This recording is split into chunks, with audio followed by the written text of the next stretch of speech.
I suppose with Charlie not here, Is that how we started? I can actually do the hello and welcome. Yeah, I agree. Do you reckon I do it or not? Or do you reckon we just I crack reckon on? you do it. I reckon you do you The- take though. One take. Drum roll, please. Yeah.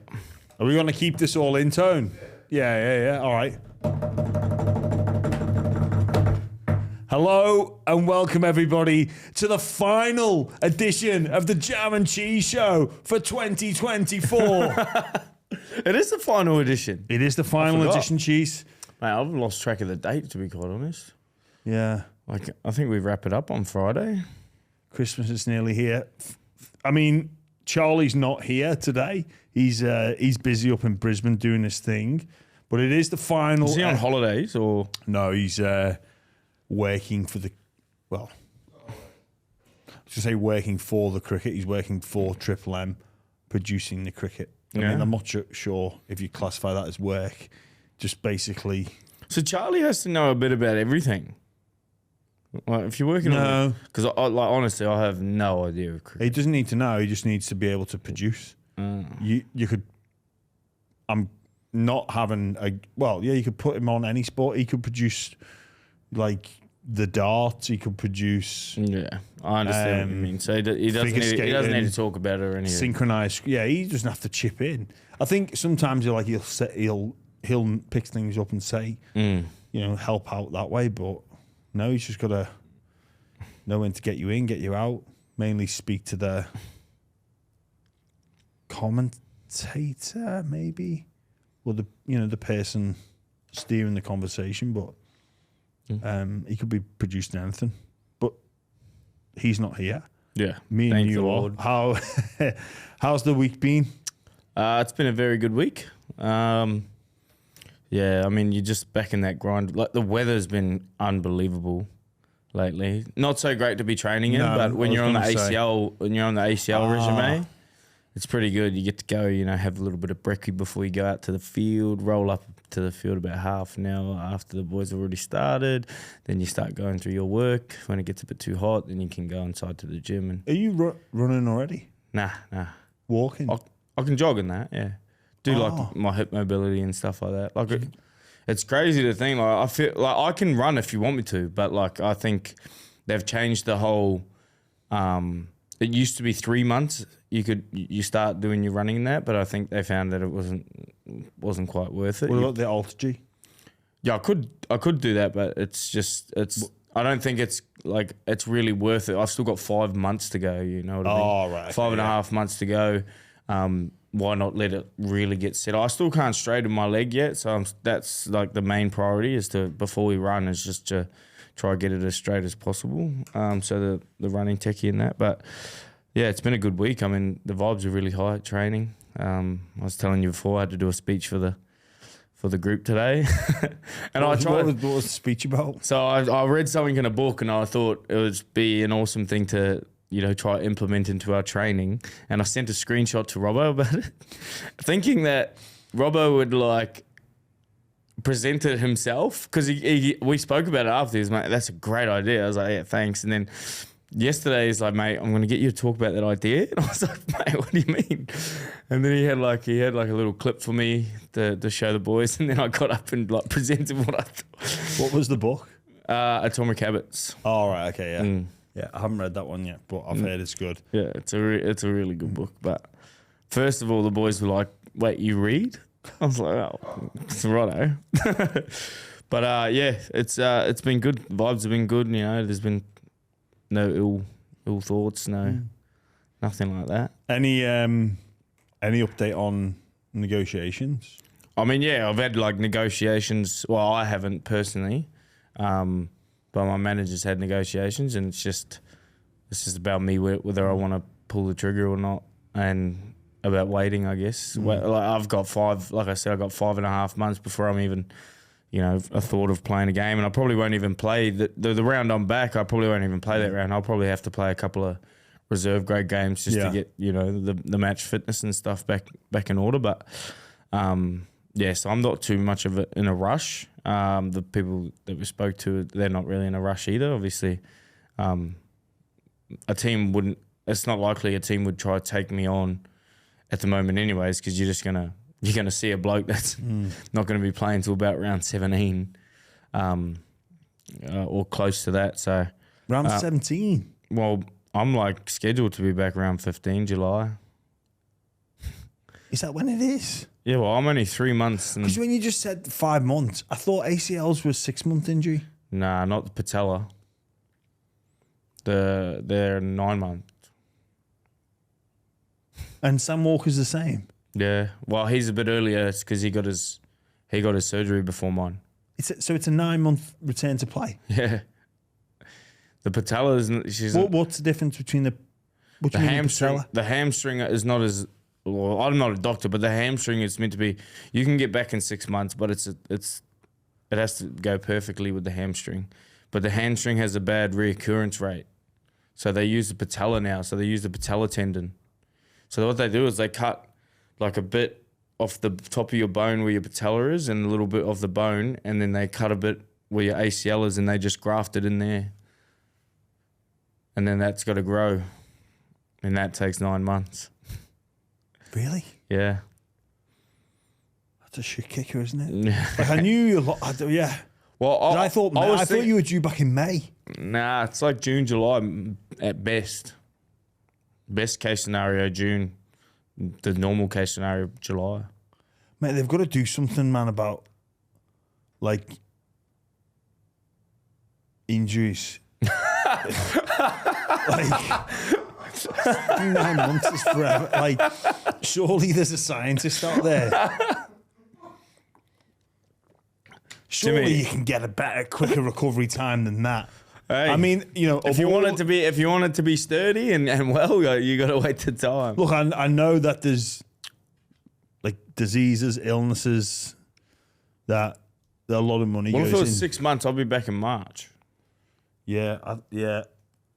I think the reason I'm saying, so obviously, not just you're not the only one who's suffering with injury. I read Tom Flegler might be out for another year, like for the whole year, again. But like, that is crazy. There's so many things that you can do if you're not an athlete that can get you back quicker. Like so many things that if you. So I know in other sports, like athletes quote unquote retire, right? So they come out of the testing pool, right? Do what they got to do to get healed, then come back in, if you know what I mean. Like become active again. So when they were talking about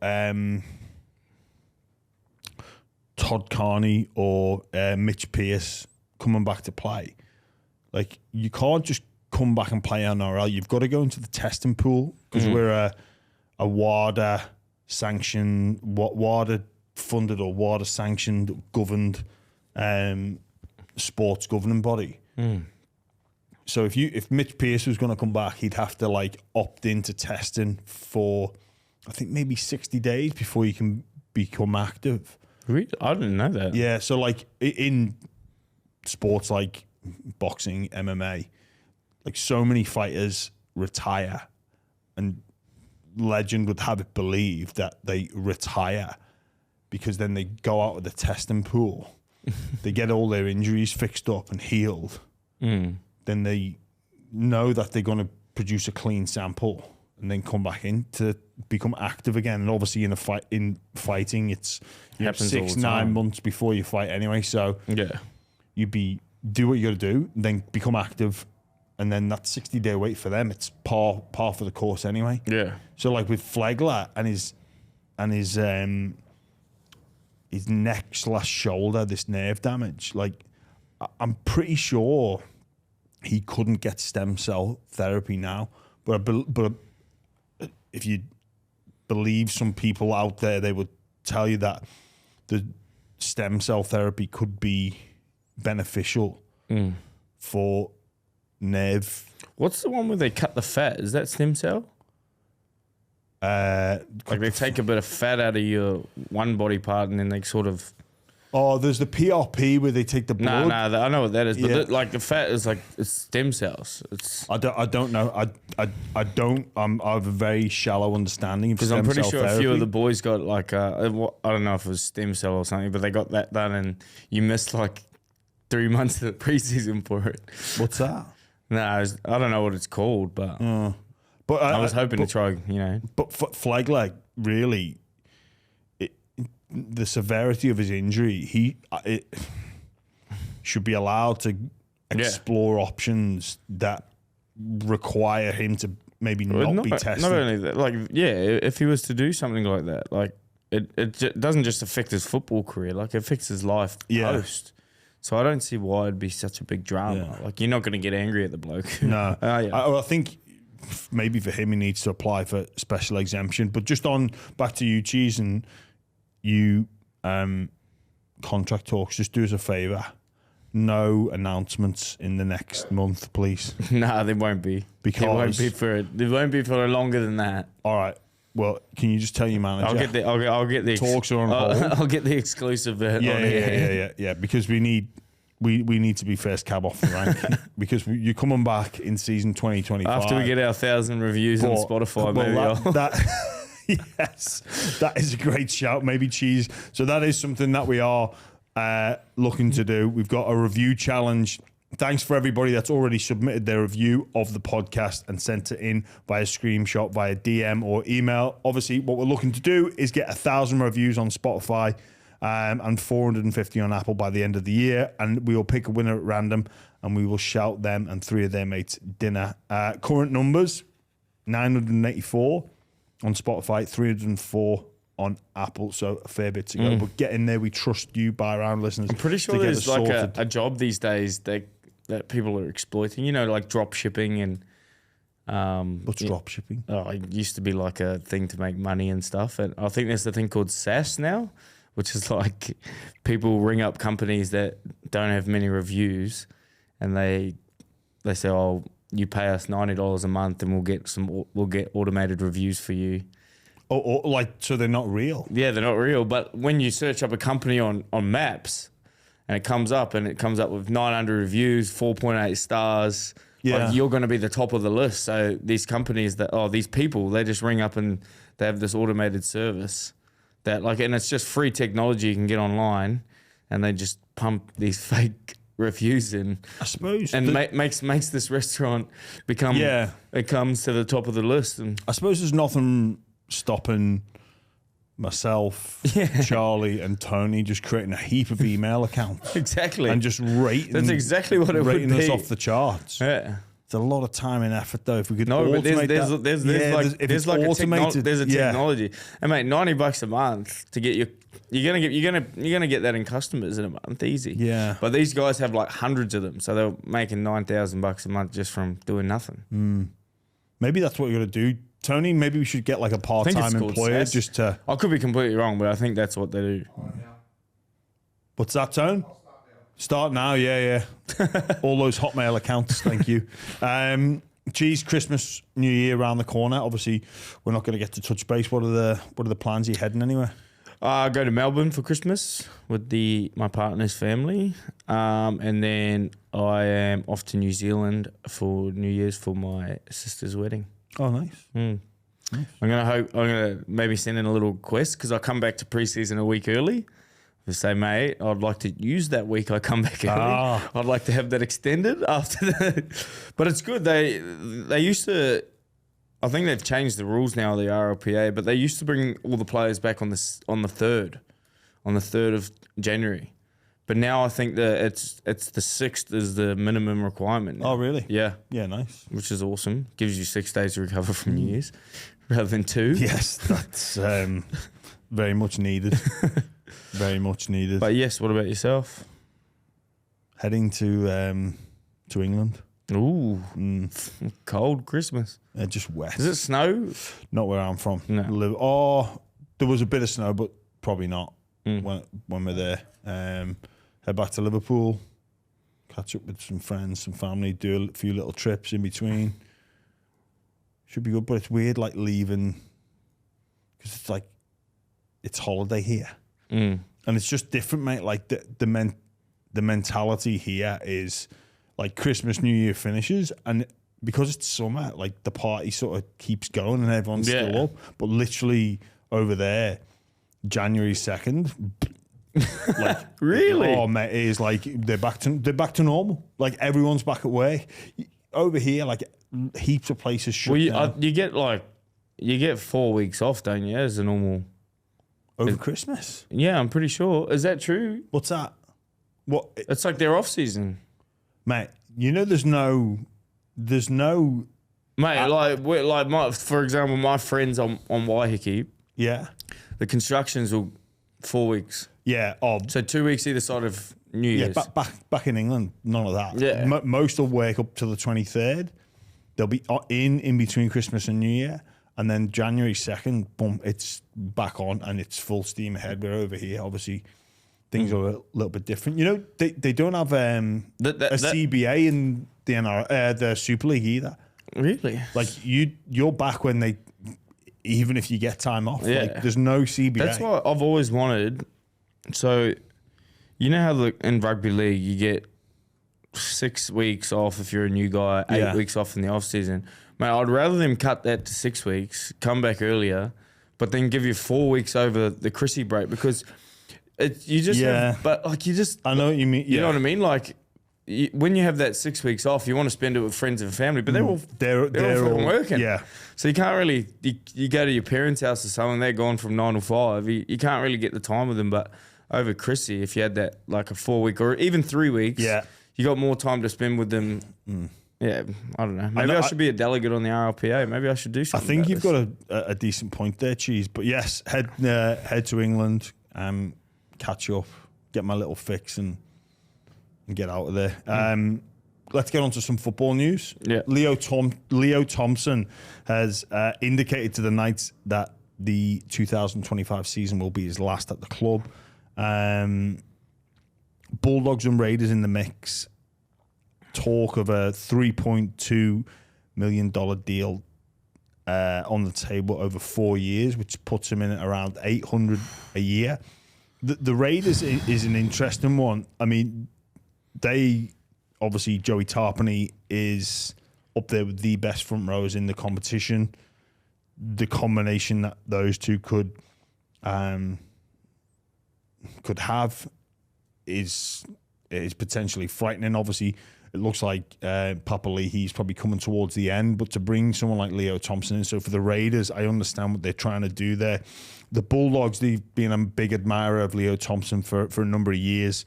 That could be the tip on the ice, like the cherry on top too. I think that's what the Bulldogs are looking for, that real alpha leader.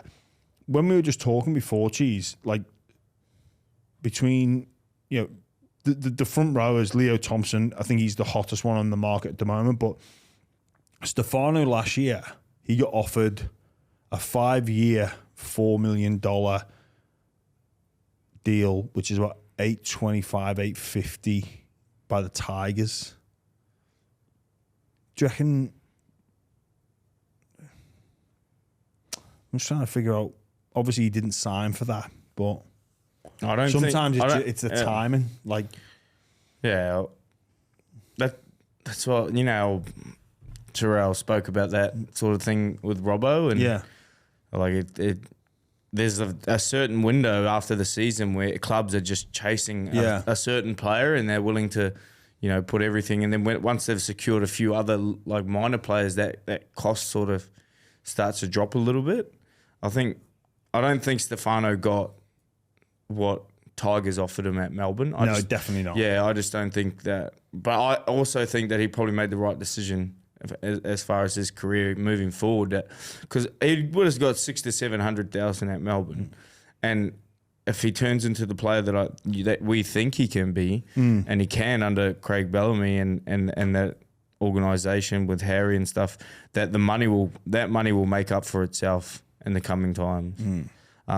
But it's so crazy what's getting thrown around here at the moment for front rowers. Yeah, it might be the position I might have to juice myself up. Well, mate, it definitely seems like, you know, halfbacks and then it's front rowers for players that are going to be paid the most. Like, and that wouldn't have been the case with me all the time. I think for a guy like Leo Thompson, this sounds strange, but he's probably worth more because he doesn't play Origin. No, that's such a good point. You know, like for a guy like Tino, a guy like Payne Haas, like I think obviously they're two of the best front rowers in like Flegler, we spoke about him before. You know, other middle forwards that are in the mixer to play Origin. Like where Leo Thompson is really advantageous is that he can't play. And same with Joey Tarpon. You like imagine the Raiders with those two.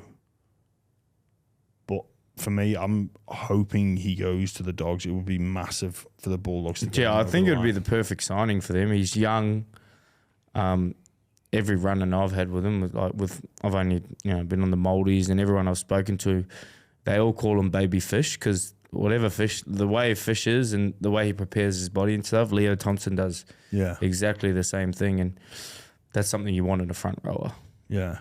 Obviously, you've seen how far it's got James Fisher-Harris so far, and he's still to me, he's still got a lot more potential to grow because he come from rugby union. So, like, this game is still relatively new to him, and there's still a lot of things he can learn in his game. But the direction and trajectory he's going in it all points to good things. And then being under a great coach, Geraldo, Gus Gould got his fingers in the pies around there. Like, I think it'd be the perfect spot for him to go. As crazy as this might sound, that 800K a year, when you look at like Fanua Blake, Haas, Tapani, on the sort of the Tinos of the world who are on the anywhere between 900 and a million, 1.1.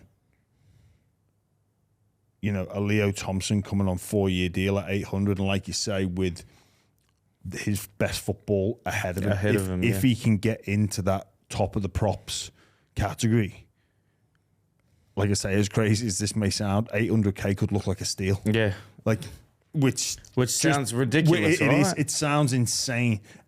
Especially back from when I was playing, like, you know, and even to verbalise it and saying it out loud, you're like, people will be listening to this going, a bargain, 800K. It's like, come on, mate. Like, but with what when you draw comparisons to the other best front rowers, and Leo's got a fair bit to go to get there, but he's like you say, he's got that in his locker.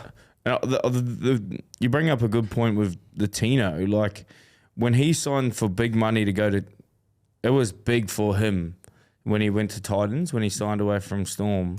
I think it was like 600,000 or something, which was, back then it was probably the 800,000 it is now. And like, you'd think the Titans are stupid. Like, you're like, oh, like this guy, he's untested. Like, that was before he had won the Origin. Oh, that's before he had won the comp. So he'd signed at Titans. And then now look at him. He's turned into arguably top 5 front rowers in the game. It's just, that's what happens. And like, he prepares well, he trains hard, like everything that Leo Thompson does. So it's, it seems crazy to think, but that 800,000 is dead set the 600,000 of 4 years ago. Things have changed, money's gone up, and it's continually going up. So it's interesting that it's not as great as it will be for the Raiders, the Bulldogs, or if somebody else enters the race. It's not ideal for Newcastle. Like, no, this is a big blow to them. Like, a huge blow to lose one of the best young front rowers. Obviously, we saw it happen at the Tigers, and you know they've replaced him with Terrell May, and you can make a very strong case that the Tigers now win and get the better of that deal. But for the Knights, on the surface of it, this is a huge disappointment. Huge disappointment. It's the same with, I mean, last year, Dom Young signing with the Roosters. Yeah. You know, they're losing these guys that they're developing, or they're on the cusp of doing something really good for their club. They're losing these guys, and I don't know how they turn that around and try and make it a more admirable club to stay for. I don't know what it is, you know, it's a hard one. And even the Jonah Pezzett, that strikes me as so strange. Like so strange.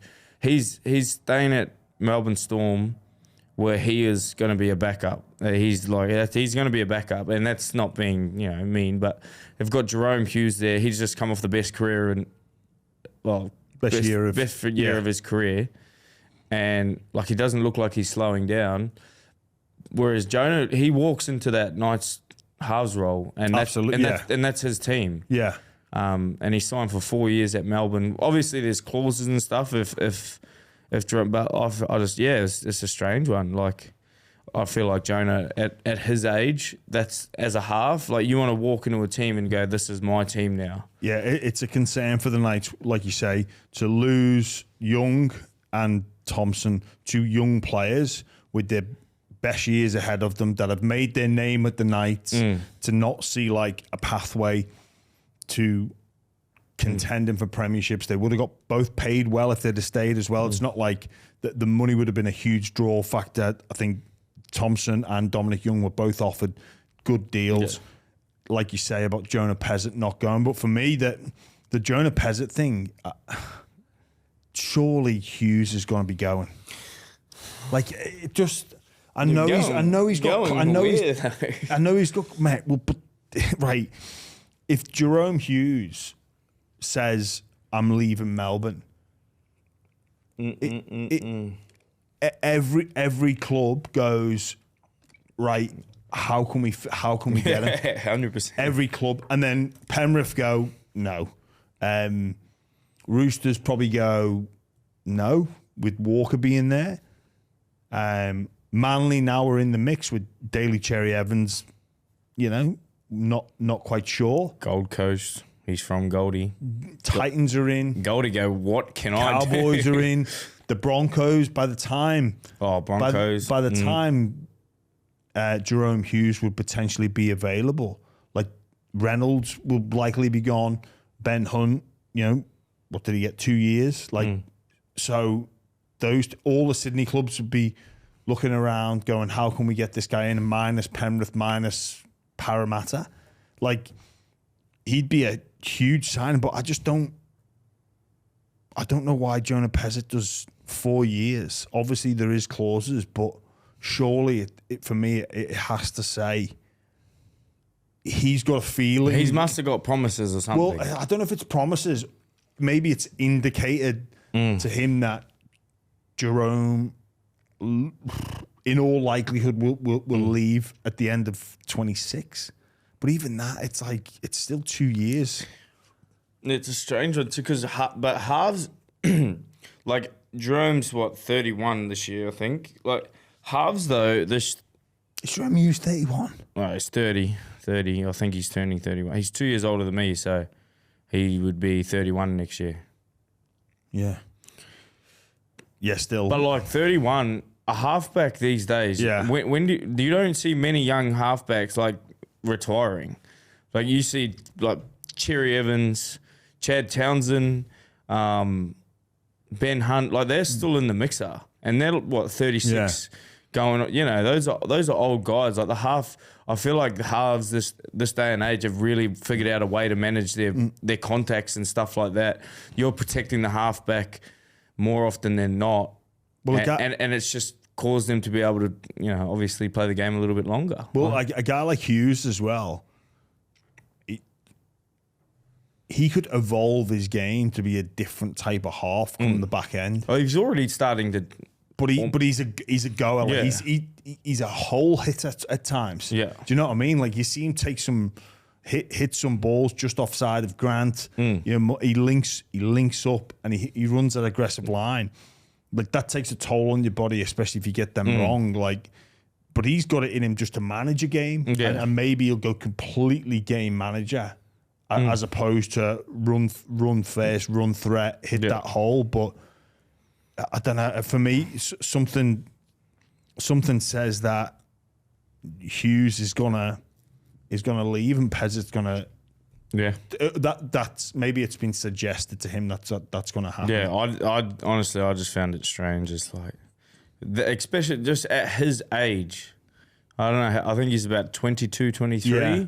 Like that's the perfect age to go and like really make a name for yourself at. And I understand, like, living in Melbourne and that sort of being around that environment. But he's from Newcastle as well. You'd think that would be a big draw. Mate, I thought 100% he was gone. And he's too good to be playing reserve grade, which is very interesting to see what Coach Bellamy does with the makeup of his team. And I wonder if the sort of loan option may come into play with a guy like Jonah Pezzett, because yes, his development, if he is going to stay and take over the reins in 27, like, what's best for his development? To play first grade NRL at not the Melbourne Storm, or then become cover? But it's even hard to see him as a 14 because of Wishart and Farlongo as well. There's another one. There's another thing to bring up what Melbourne's going to deal with. There's two. They've got too much quality. There's 3 players there all vying for that 14. And Pep's just re-signed. And not just that, in a premiership window. So I think that's a big point of difference, that this isn't a club that are going, we'll figure this out, or maybe we'll play Wishart and Pezzett, or Farlongo and Pezzett, or any combination, the 2 or the 3 off the bench. Usually speaking, there's one genuine 14. They're going into that window. There's no room for sentiment. There's no room for, we need to give this guy time for 27. It's no, we're winning now. That's the reason Pappenhausen agreed to stay, because he realises they're in a window now, but that affects other people's game time. So jeez, they're pretty. The depth is crazy. I mean, if you lose a halfback, you put in Jonah. If you lose a 6, you put in Wishart. If you lose a fullback, you put in Farlongo. Yeah. Melbourne Storm should be looking pretty good this year. Yeah, they will be. Pappenhausen again agreed for a 1 year extension, which I think it's an interesting one. That, like, it show. For me, it looks like, Pappenhausen's gone. I'm going to back myself to keep that number 1 spot, win a premiership, and then let's see what happens after that. Then I'll go for the longer term deal, but also maybe he needs to prove to Melbourne that the injury woes are behind him and he can put a full season together, and then he'll get the long term deal there, and we'll see the jigsaw piece or the dominoes move somewhere else with Farlongo. But the whole halfback situation as well, that market with Daly Cherry Evans saying this now might be his last year. Yeah, I think he got married. I think that's what happened. They say marriage ages a man. They say marriage ages a man. He just got married 2 weeks ago, I think. Actually, you know what? I've only got a year left. It's a very good point, Cheese. Yeah, I think Cooper Johns was his MC. Oh, was he? Yeah, so that's how I found out about it. I didn't get an invite or anything. That's an interesting choice of MC. But yeah, that is a bombshell, because he's another one of those guys that like, he's quite old, but he just don't look like he's slowing down at all. He's still playing well. Yeah, that's the thing. He's still playing well, and I think it's difficult for people to understand. If you're still playing well, why would you give it up? And even for me, and I guess we don't know the ins and outs of it, because sometimes the body gives up. Like, sometimes there's things happening behind the scenes that we don't get the privilege of knowing. It's only, the individual, maybe it's Cherry Evans, maybe it's Manly, they know that, this can't go on, and he needs that finish line, and then to just to hang up. One of the ramifications of that is I might see Turbo move to the halves and partner Luke Brooks. I don't know if that'd work. I can't see Turbo going from fullback to 5'8". I mean, like, it's worked in the past for a number of players. I just don't think he's that type of player. But I'll be honest with you, if I'm defending out at 4 and I see Tom Trebojevic getting the ball out the back of the play and I've got to go put pressure, I'm a little bit nervous, honestly. I just wonder how he'd stand up defensively as well. Yeah. Like, teams would... Yeah. teams would really go. He's a big body. He is a big body. Yeah. But he's had some big injuries as well. Yeah. I just don't know how much the different type of workload would. I reckon you could see that. What's his name? Kohler.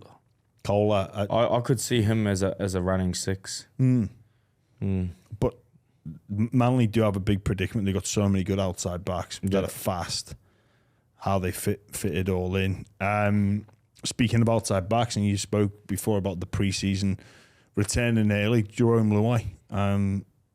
Yeah, I love that. He's at the Tigers early. I've got to say, I think it's a great move by him. Yeah, I love that. I seen that him and Taruva both went back at the same time, but like that, if I was a Tigers fan, like you see something like, even if I was a Tigers player, you know, your marquee signing who's meant to do these great things, he comes back, you know, 4 weeks before he's meant to. Like, geez, that's just oozing confidence, like throughout the team, throughout your organisation. I think he means business. Most definitely. I think it shows a strong statement to everybody else in that football club that this is what winning looks like. Yeah. You guys have not seen what winning looks like. I'm going to show you what it is. Yeah. And he's coming in early. He's setting the tone. It's not like a week early, you know. Yeah.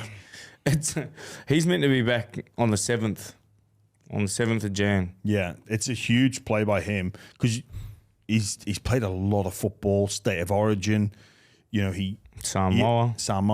He's been to England and back. Like, and not only that, but just his role at Penrith, the shoulder injury in season 2023, taking control of the team for a large portion of the season last year with Nathan's unfortunate injuries. Like, yeah, it's a huge play. It's selfless, but it's showing them what they need. Interesting comments from him to say, and I don't know if these have been taken out of context or what, but sort of indicated to Tigers officials that if he played for them in 2024, they'd have made a top 8. I mean, that's my guy right there. I love that. I love that attitude. I love that attitude. I know he's good. Yeah. But no, but that's the sort of mentality you got to have. You know what I mean? If you, every one of those players has, every one of the special players that, you know, go on to do, like, look at Michael Jordan. He would tell the Tigers, he plays basketball, he'd probably tell the Tigers they would have made the top 4 if he was playing for them.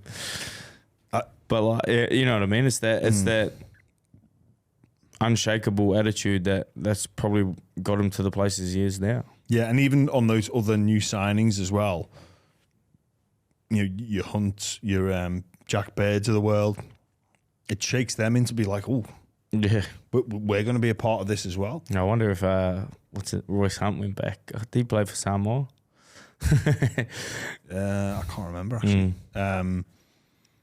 But it's a huge sign. I think obviously after speaking with Jarome as well, like I can't get over just how much class that individual oozes, and just love what he is going to bring to that football team. Yeah.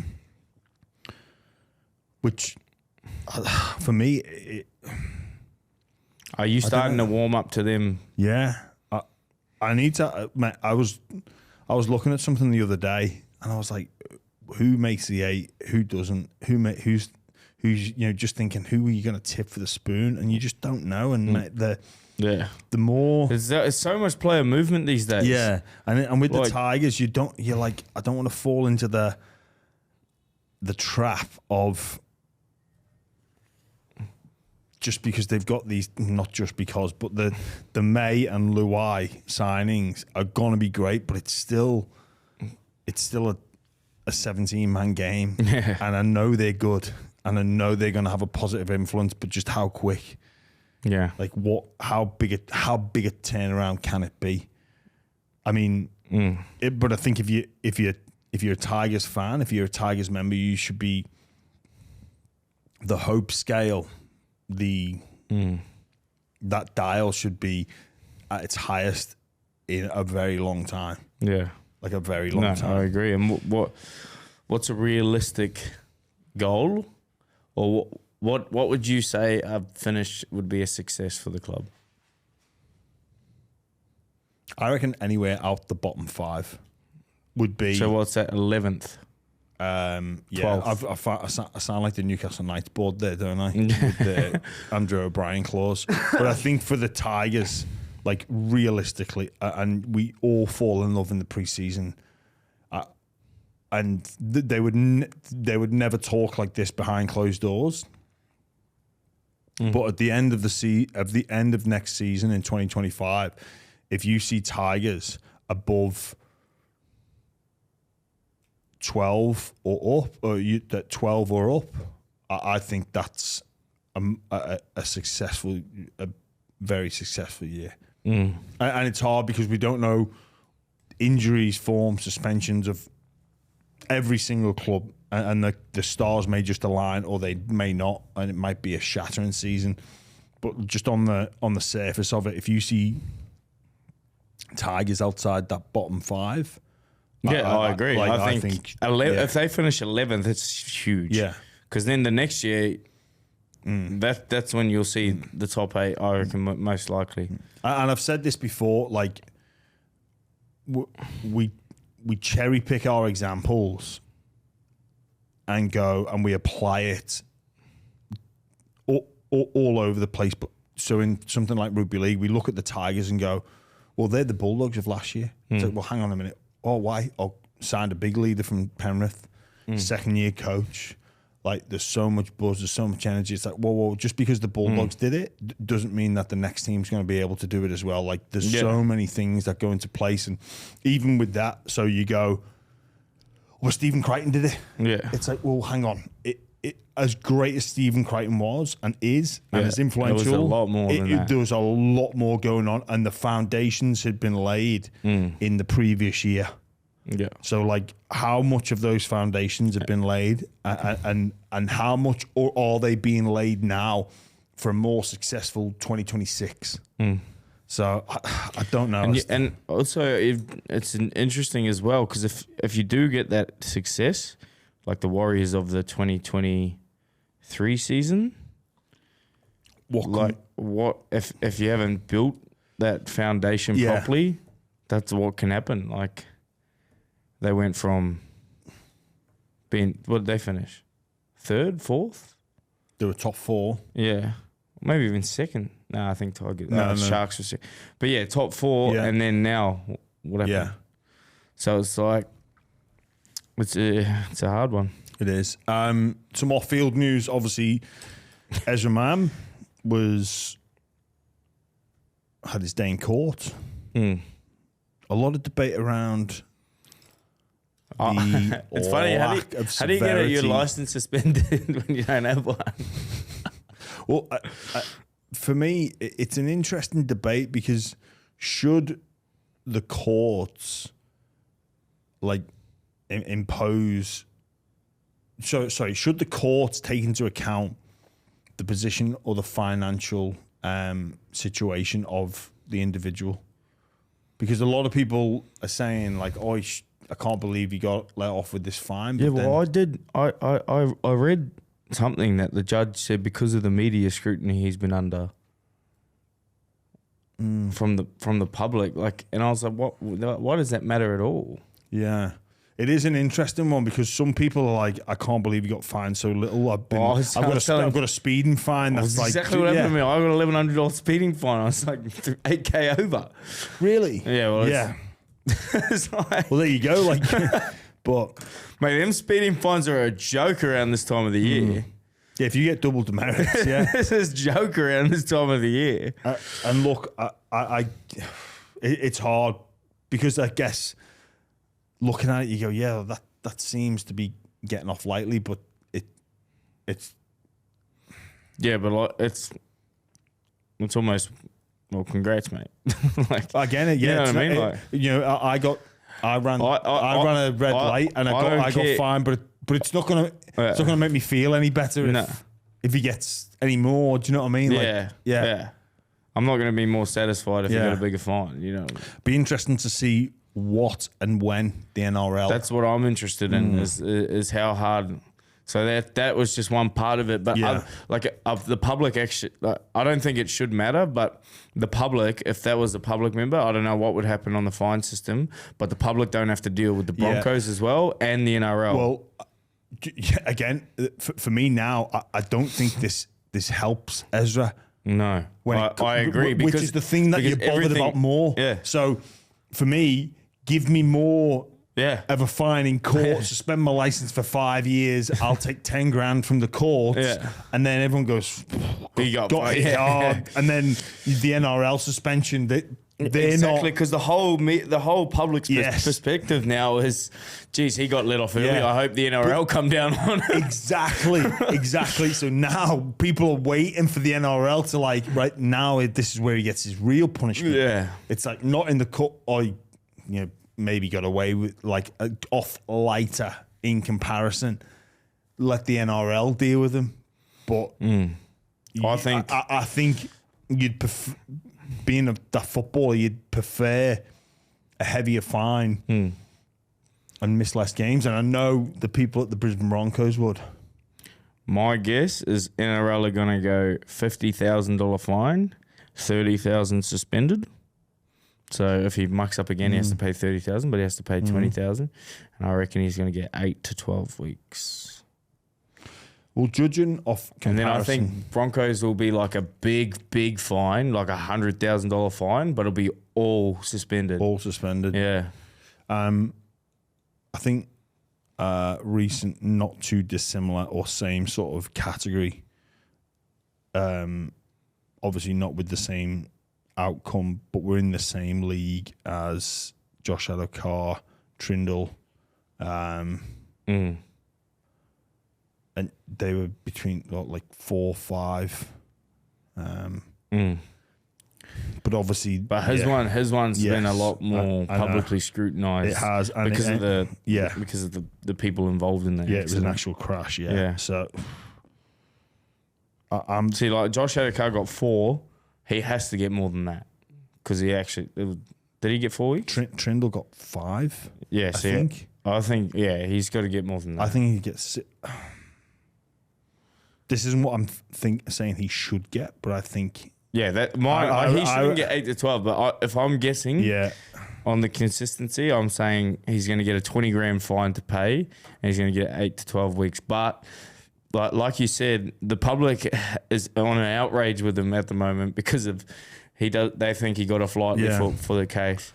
It doesn't. And everyone goes, like you say all the time, everyone goes to the extreme examples. Like, what if that was your mum or what? And it's like, well, understood, but that's not how the world works. No, and that, it's. I don't know. 8 to, I don't know. I'm thinking more 6 to 8. That's just what I think he'll get. That doesn't mean that's what I think he should get. The Roosters Rap Song.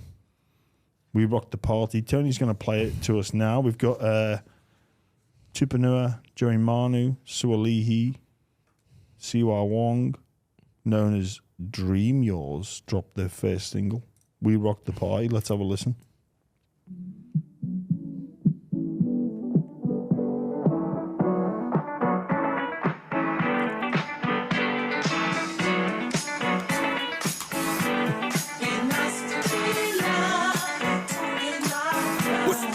Yeah, he the GOAT. Who rocks the party that rocks the party?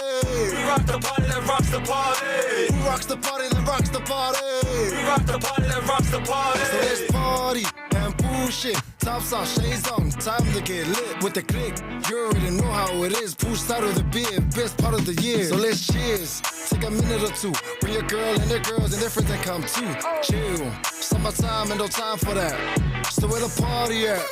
It's at the crib where we like to get lit. So come and party, ain't no hurry, we just getting started. Bottles popping, ain't no stopping, really down with this ish. And if we're getting rich, it's not a coincidence. I like to make a call to you all. I wanna ball 24 with 44 foes. I wanna get up on the floor with a itty bitty note. She wanna go big? Well, let's go Biggie Smalls. Huh? More money, more problems. I see it is more money, more options. Your money can't top this. You got a problem? Well, come and solve it. Who rocks the party, that rocks the party? We rock the party that rocks the party. Who rocks the party, that rocks the party? We rock the party that rocks the party. Shout out to my mama, held it down, then raised me. Shout out to my God, like he paved the way, made me. Shout out to the girl on my phone, damn daily. Shout out to the girl playing the hard to get me.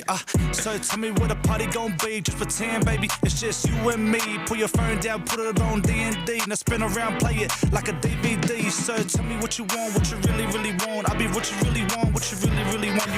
You wanna? Alright, girl, let's party, let's roll and get it on. Bottoms up, baby girl, I ain't talking about drinks. Send a snap of your nails, let you know what I think. Group chat popping off, Uber jumping off. Take a trip, seaside, east side, now we at public bar.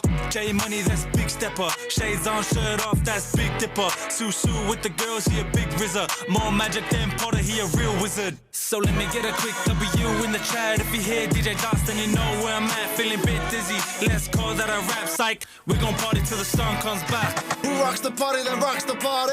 We rock the party that rocks the party. Who rocks the party, that rocks the party? We rock the party that rocks the party. I mean, I actually think it's all right. I can see why people would like it. I mean, I'm not thinking I'm going to do a career change myself. No, I actually do like it, but it's just like people don't realise these guys are actually really talented bloody rugby league players, and they judge them on the fact that they're trying to judge them on the fact that they're people, rappers. But like, people being judgy, are they? Oh, yeah, there's always judgy people. Yeah. When people try things new, there's always people that try and knock them down. But I like the song personally. I think CY Wong was probably my MVP of the song. Only criticism would be there's a slight American twang, which there's always and Satili Tubanu. If you want to know a guy that rocks the party, that guy definitely rocks the party. does he rock the party? Okay, well done. That's probably why he's doing the chorus. Yeah. All right, because I don't think Joey Manu and Joseph Suwali drinks. They ain't rocking no. You know what? I was thinking that we rock the party. I mean, not that you need to have drink to be able to party. Yeah, to be fair though, if you ever go out and party with Joey Manu and Suwali, they last the longest and they don't drink, which is crazy. Is it? Yeah, it's pretty crazy. I get if I'm out and I'm not drinking, I'm tired. Yeah, I know the feeling.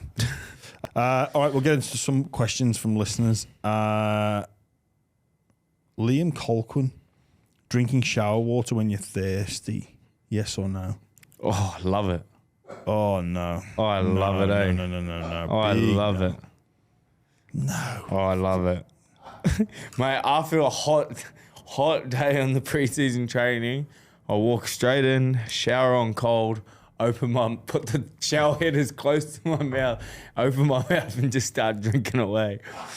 Well, and sometimes I'll even cup the water so I can drink it like that, so it's more volume going. I'd just get a drink before you go in. Yeah, but see, there's just that freedom, of being in a shower and drinking it.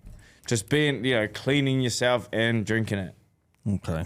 Right, when I go to Queenstown and swim in that water there, I drink it while I'm swimming. Oh. It's fresh, mate.